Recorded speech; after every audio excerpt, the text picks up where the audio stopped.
અમદાવાદ મિત્ર ન્યૂઝની ટોપ 10 ખબરોમાં આપનું હાર્દિક સ્વાગત છે। અમદાવાદમાં એકાઉન્ટ ફ્રીઝ કરવા અંગે કોંગ્રેસ રસ્તા પર બેઠી તો આઈટી વિભાગ દ્વારા કોંગ્રેસ પાર્ટી અને યુથ કોંગ્રેસના એકાઉન્ટ ફ્રીઝ કરવામાં આવ્યા અને લઈને દેશભરમાં કોંગ્રેસના કાર્યકર્તાઓમાં રોષ જોવા મળ્યો છે। અમદાવાદમાં પણ આજે પ્રદેશ પ્રમુખની હાજરીમાં કોંગ્રેસના આગેવાનો અને કાર્યકર્તાઓ એકાઉન્ટ ફ્રીઝ કરવા બાબતે વિરોધ કરી રહ્યા હતા। પોલીસે રસ્તા રોકી વિરોધ કરી રહેલા કાર્યકરોની ટીંગાટોળી સાથે અટકાયત કરી હતી। જ્યારે પ્રદેશ પ્રમુખની અટકાયત કરી ત્યારે કાર્યકર્તાઓ પોલીસની ગાડી પર ચડી ગયા હતા, જેથી પોલીસ અને કોંગ્રેસના કાર્યકર્તાઓ વચ્ચે ઘર્ષણ થયું હતું।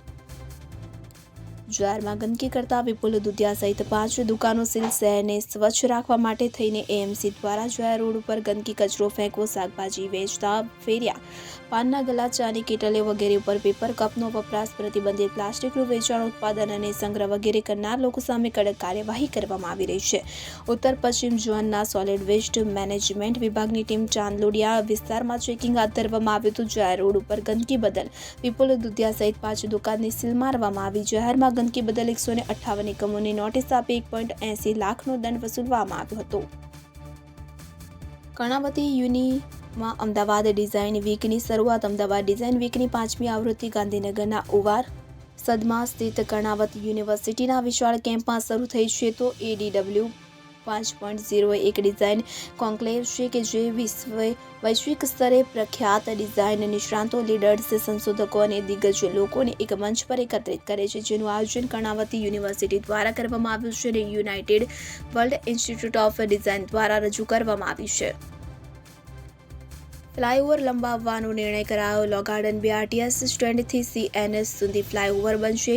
જૈનુલ અંસારી શહેરમાં ભારે ટ્રાફિક સર્જાતો હોય તેવા જંકશન પર ફ્લાયઓવર બનાવવામાં આવી રહ્યા છે। ટ્રાફિક મેનેજમેન્ટના ભાગરૂપે કોર્પોરેશન લો ગાર્ડન ખાતેના BRTS સ્ટેશન પાસેથી પંચવટી સર્કલથી આંબાવાડી સર્કલ પર L આકારનો ફ્લાયઓવર બનાવવાનું આયોજન કરાયું છે। આ ફ્લાયઓવર CN વિદ્યાલય સુધી લંબાવાશે। મ્યુનિસિપલે આ માટે આંબાવાડી સર્કલ પર ટ્રાફિકનો સર્વે પણ કરાવ્યો હતો, જે મુજબ સવારે 7 થી રાતના 11 સુધીના 16 કલાકમાં આ જંકશન પરથી રોજ સરેરાશ 1.18 લાખ વાહન પસાર થાય છે। એમસીનું 12,262 કરોડનું બજેટ મંજૂર। અમદાવાદ મ્યુનિસિપલ કોર્પોરેશનના ભાજપના સત્તાધીશો દ્વારા વર્ષ 2024-25 ₹12,262 કરોડનું બજેટ શુક્રવારે રાત્રે 11 વાગે બહુમતીથી દૂર કરવામાં આવ્યું હતું। 2 દિવસના બજેટ સત્ર દરમિયાન ભાજપ અને કોંગ્રેસના કોર્પોરેટરો વચ્ચે આક્ષેપ પ્રત્યાક્ષેપ થયા હતા। નાગરિકોના સર્વાંગી વિકાસ અંગેની ચર્ચા થઈ। અમદાવાદ શહેરને આગામી વર્ષોમાં દેશનું સૌથી ખુશહાલ શહેર બનાવવા માટે તમામ પ્રકારે પ્રયાસ કરવાની ખાતરી મેયર પ્રતિભાબેન જૈને આપી।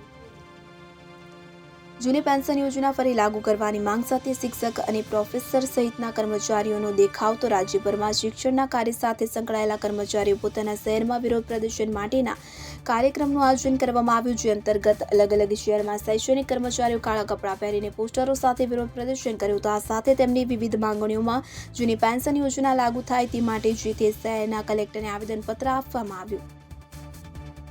નકલી એન્ટીબાયોટિક દવા બનાવતી ફેક્ટરી ઝડપાઈ। રાજ્યમાં દવાના નમૂનાનું પરીક્ષણ કરી ભેળસેળ કરતા તત્વો સામે કાયદાકીય કાર્યવાહી કરવામાં આવી છે। ગેરકાયદેસર બનાવટી દવાના વેચાણમાં સંકળાયેલ શખ્સો વિરુદ્ધ કડક કાર્યવાહી કરવામાં આવી રહી છે। ત્યારે આજે અમદાવાદના ચાંગોદરમાં મે ફાર્મા કેમ હાઉસમાં ફૂડ વિભાગ દ્વારા દરોડા કરીને 1.75 કરોડની કિંમતનો બનાવટી એન્ટીબાયોટિક દવાનો મુદ્દામાલ જપ્ત કરાયો। આ સાથે કાચો માલ, મશીન, બનાવટી દવાઓ, પેકિંગ મટીરીયલ અને અન્ય સાધન સામગ્રી પણ જપ્ત કરવામાં આવી। પૂર્વ ડીજીપીને બદનામ કરવાનો કારસો। IPS અધિકારીનો ખાસ ગણાતો યોગેશ ગુપ્તાએ આજે અમદાવાદ સાયબર ક્રાઇમ બ્રાન્ચે મથુરાથી ઝડપી લીધો। યોગેશ ગુપ્તા દ્વારા એક મહિલાની એફિડેવિટ પૂર્વ ડીજીપી આશિષ ભાટિયા સામે કરવામાં આવી હતી, જેમાં આશિષ ભાટિયા સામે ગંભીર આક્ષેપો કરવામાં આવ્યા હતા, જે એફિડેવિટ ખોટી હોવાનું સાબિત થયું। ત્યારબાદ આ સમગ્ર રેકેટની અંદર કેટલાક લોકોની ATSએ ધરપકડ કરી। જ્યારે યોગેશ ગુપ્તાને વોન્ટેડ જાહેર કરવામાં આવ્યો, તેની દુષ્કર્મના ગુનામાં પણ સંડોવણી ખુલી છે। પોલીસે પકડી ન શકે તે માટે નામ બદલીને વેશપલટો કરી અલગ અલગ રાજ્યોમાં છુપાતો રહેતો હતો। અમદાવાદના માણેક ચોકમાં રાત્રે એમસીએ ટેબલ ખુરશી ઉપાડી લીધા। અમદાવાદમાં ટ્રાફિક સમસ્યાને લઈ ગેરકાયદે દબાણોને દૂર કરવા મ્યુનિસિપલ કમિશનર દ્વારા કડક આદેશ આપવામાં આવ્યા છે। શહેરના માણેક ચોક વિસ્તારમાં ખાણીપીણી બજારમાં રાત્રે ખૂબ જ ટ્રાફિક થાય છે. ટેબલ ખુરશી મૂકીને વેપાર ધંધો કરવા માટેની પરમિશન ન હોવા છતાં લારીવાળા રોડ ઉપર ટેબલ ખુરશી પાથરણા પાથરે છે. શુક્રવારે રાત્રે 8:30 વાગે મધ્ય ઝોનના એસ્ટેટ વિભાગની ટીમ દ્વારા માણેકચોક ખાણીપીણી બજારમાં લારીઓવાળા દ્વારા રોડ ઉપર પાથરવામાં આવેલા ટેબલ ખુરશી ઉપાડી લેવામાં આવ્યા, પરંતુ રાત્રે 11 વાગે પરિસ્થિતિ અલગ જ જોવા મળી. રોડ ઉપર ટેબલ ખુરશી પાથરેલા જોવા મળ્યા હતા. અમદાવાદની મળશે 2 નવા ફ્લાયઓવર બ્રિજ. શહેરમાં દિવસે ને દિવસે ટ્રાફિકની સમસ્યામાં વધારો થઈ રહ્યો છે. ટ્રાફિકની સમસ્યા દૂર કરવા માટે એમસી દ્વારા મુખ્ય 4 રસ્તા પર બ્રિજ બનાવવામાં આવે છે, ત્યારે શહેરના પશ્ચિમ વિસ્તારમાં પાંજરાપોળ 4 રસ્તા પર ઓવરબ્રિજ તથા પંચવટી જંકશન પર 2 નવા ફ્લાયઓવર બ્રિજ બનાવવા માટે સીએમ દ્વારા 185.12 કરોડ ફાળવવાની સૈદ્ધાંતિક મંજૂરી આપી છે. આ બ્રિજ બન્યા બાદ અંદાજે 1.50 લાખ લોકોને ફાયદો થશે.